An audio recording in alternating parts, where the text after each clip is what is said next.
On sunny hills, fragrant flowers dance with the breeze. Hi there! This little plant is Lavandula Stoechas, and by the end of this video, you will know how to identify it, where it comes from, what it's used for, and how to care for it. And then you can decide if this is the right plant for your garden. I'm Susanna, and this is my Mediterranean garden.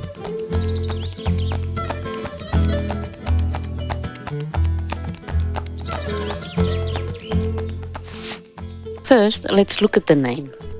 This plant has many names that span centuries and countries, but there is one name that is unique wherever you are and whatever language you speak. That name is the botanical name, which is Lavandula Stoechas, and it reveals some of the plant's history. Lavandula comes from the Latin word lavare, meaning to wash. In Roman times, its fragrant flowers were used to perfume their bathing waters. Stoechas. Oh my gosh, Lavandula Stoechas. No, it's pronounced Lavandula Stoechas. Well, yes, some people pronounce it Stoechas. But when words derive from Greek, the CH is usually pronounced like a K, so it sounds more like Stoechas. But don't worry about the pronunciation too much. Everyone says it differently, and that's totally okay. What really matters is knowing how it's written. So, to continue, Stoechas comes from the Greek word stoichas, meaning in a row. According to historical documents, the name Stoechas refers to the Stoechades Islands near the French coast, where it was first identified. These islands are arranged in a row along the coast, and that is why the Greeks named them Stoechades. Knowing its botanical name is useful when you're buying plants or looking up information, because it's the same everywhere. But we can't always use the botanical name, because we can't expect everyone else to use it or even know it. So we also need to know the common names for this plant. Some of the common names come from the places where the plant originally grew. This plant is native to the Mediterranean region, which includes Spain and parts of France. This is why it's commonly known as Spanish lavender or French lavender. In the US, it's mostly called Spanish lavender, while in the UK, it's typically referred to as French lavender. And by the way, there is another lavender, Lavandula dentata, which is also called French lavender. So it can get very tricky to know which plant it is when the common name is used. In addition, this pretty little plant also gets its common names from its unique appearance. It's called topped lavender because of its colorful bracts that sit on top of its flower spikes. These bracts look like the wings of butterflies perched on the flower heads, which is why it is often called Butterfly Lavender. But the names don't end here. And because these bracts are the most striking feature of this plant, it is also called bract lavender. However, many people think these bracts are the actual flower petals. Which leads us to the next topic, the features of this plant. Let's take a closer look at its unique features to help you identify it in nurseries and gardens. This lavender is a small aromatic evergreen subshrub with a roundish bushy form. When spring comes, long leafless stalks rise above the dense foliage and are topped with those pretty flower spikes. This subshrub has an average height of 40 centimeters. When in flower, it can reach 60 centimeters, which is 2 feet. The width is on average 60 centimeters. This plant is evergreen, but the foliage will change with the seasons. In spring, it is at its best, lush green foliage and beautiful flowers. But as we move into the summer, the leaves turn to grey, and in cases of extreme heat and dry soil, they will turn to brown, going dormant, as a way to survive the hot, dry summers. At this stage, it looks dead and quite unattractive. But just when you think the show is over, the first autumn rains bring its foliage back to life with a vibrant green. Year after year, this cycle repeats. The stem is rough and woody at the base and becomes softer and greener towards the top. The leaves grow opposite at each node in pairs. The flower stalk emerges from the tip of the stem. The leaf has characteristics that make it well adapted to difficult environments. It is narrow and linear shaped, with edges slightly rolled under. This reduces the surface area exposed to sunlight, minimizing water loss through evaporation. It's also covered with tiny white hairs, which reflect the excess sunlight, protecting the leaf from sunburn, and also helps trap moisture to reduce water loss. These hairs is what gives the leaf its grayish color when the hot weather sets in. The color varies from a vibrant green to gray brown, depending on the moisture and the temperature of its environment. The inflorescence looks like a pineapple. It's an oval-shaped spike with tiny flowers arranged in vertical rows and topped with colorful pink bracts that look like bunny ears. The tiny flowers have 5 purple petals and 4 yellow stamens. So now you know what it's called and what it looks like. But is it right for your garden? To find out, we need to see where it comes from and what its natural habitat looks like. Because to grow a healthy plant with little effort, you will need to recreate those conditions in your garden. Spanish lavender is native to the Mediterranean basin, which is the land surrounding the Mediterranean Sea. That's why it's called a basin. This area includes countries from 3 different continents.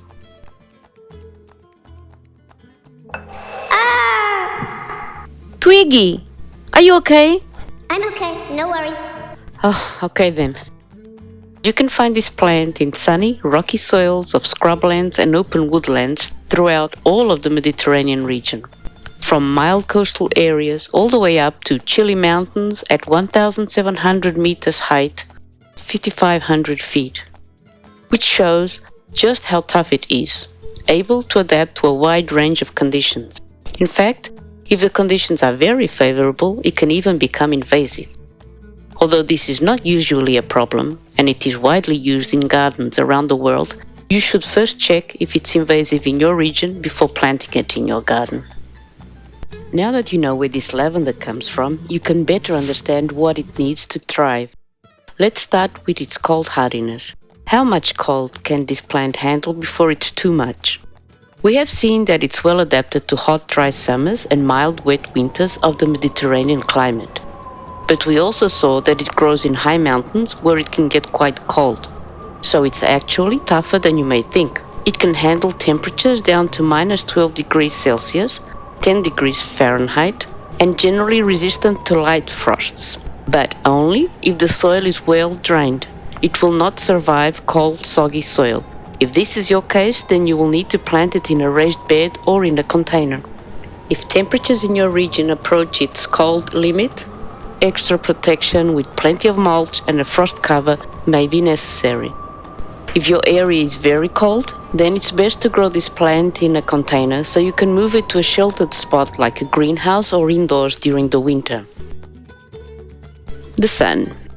Like any true Mediterranean plant, Lavandula Stoechas just loves the sun. So if you put it in a sunny spot that receives plenty of sunlight, it will thank us by displaying lots of pretty flower heads. But if you live in a very hot and dry area and your plant is in sandy soil with the sun beating down on it during the hottest hours, it will likely go into dormancy, turning brown and dry. In this case, providing some shade during the peak heat of the day will help, otherwise you will need to water it more frequently than planned. The soil. Looking at its native habitat will tell you a lot about its soil preference. Rocky hillsides and sandy soil where water never sits around. This plant is built for well-draining soil. And this isn't just a preference, it's actually a matter of life and death. Sandy or gravelly soil is perfect because it lets excess water escape quickly. You don't need fertilizer. Lavender actually thrives in poor soil. If it grows too lush, it will struggle with extreme weather like heat, cold and drought. Giving this plant less will actually help it to survive. In terms of pH, it prefers acidic soils, but it can also manage slightly alkaline soils. Water needs. As we now know, this plant doesn't like wet feet, but like all living things, it must need water to survive. So how should we go about it? Let's start with the first 2 years after planting. During this time, you will need to water the plant until its roots are big enough to manage its own watering needs. But this does not mean giving it a daily sprinkle. No. It means watering sparingly and abundantly. once every week or two, and if it's very hot and dry, it may even need more than once a week. Once established, it no longer needs water. However, you may need to give it a deep soak if it's been going through a long drought, especially if the winter was dry. Is it enough? Can I stop now? Yes, that's enough. You gave it a good soak, so it will be okay. Thank you, Twiggy. Now let's see how we're going to prune it. Let's see when and how to do it. We are now seeing the plant in full bloom. It's mid to late spring. You will need to wait for these lovely blooms to dry out somewhere in early summer, and that is the best time to prune it. If, however, you're running late, you can still prune in early autumn, some weeks before the first frost, and if you also miss this window, don't worry, because you can still prune in early spring of the following year. This will delay the blooming, but it's better to prune it because you will get a much bushier and nicer looking plant. How to prune it?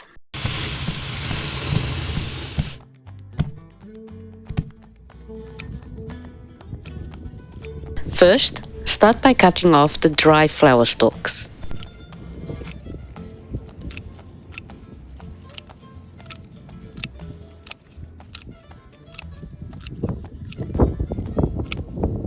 Next, trim the plant back by at least 1/3 or even 2/3. Don't worry, you won't harm the plant as long as you don't cut below all the green growth. Be sure to leave at least 1 or 2 sets of green leaves below the cut, because this is where the plant will re-sprout from.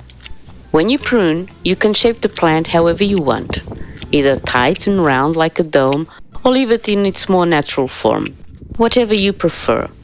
The most important thing, however, is to cut the plant back firmly. This will help it re-sprout into a more tidy and bushy form.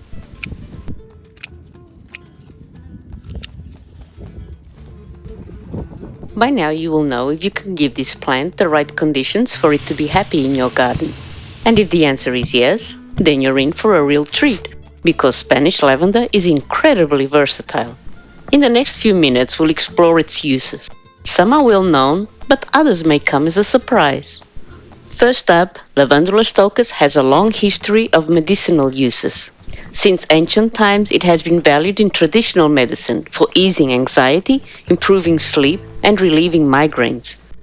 Applied to the skin, it can help heal wounds, soothe eczema, burns, and dermatitis, and even treat scabies. Studies have demonstrated its anti-inflammatory, antioxidant, antimicrobial, antifungal, and sedative properties. The essential oils of Lavandula Stoechas are widely used in cosmetics, especially in skincare products like soaps and creams. Known for their soothing fragrance and antimicrobial properties, these oils help calm irritated skin, reduce redness, and support overall skin health.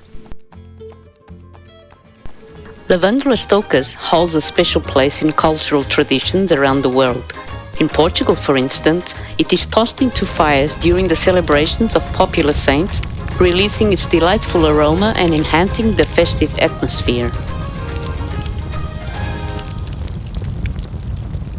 Finally, and perhaps most exciting of all, it's a true garden favorite. Its dense foliage and beautiful flower spikes that bloom in late spring make it an attractive focal point in rock and gravel gardens. This plant is a magnet for bees, butterflies, and other pollinators, making it an excellent choice to support biodiversity in the garden.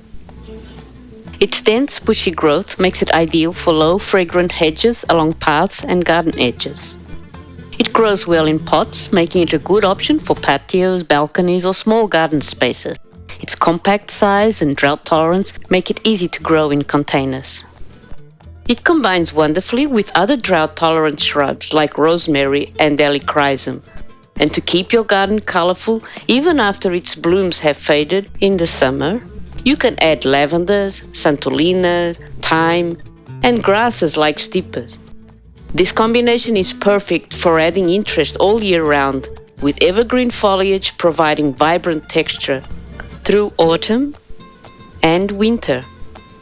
The possibilities are really endless if you want to create a sustainable low-water garden. If you enjoyed this, there's more to discover. Click the link in the description below or scan the barcode on the screen for a free surprise I prepared just for you. Thank you for watching. I'd love to hear what you think, so please leave comments below and share your thoughts and questions. Your feedback will help me create better content. Bye.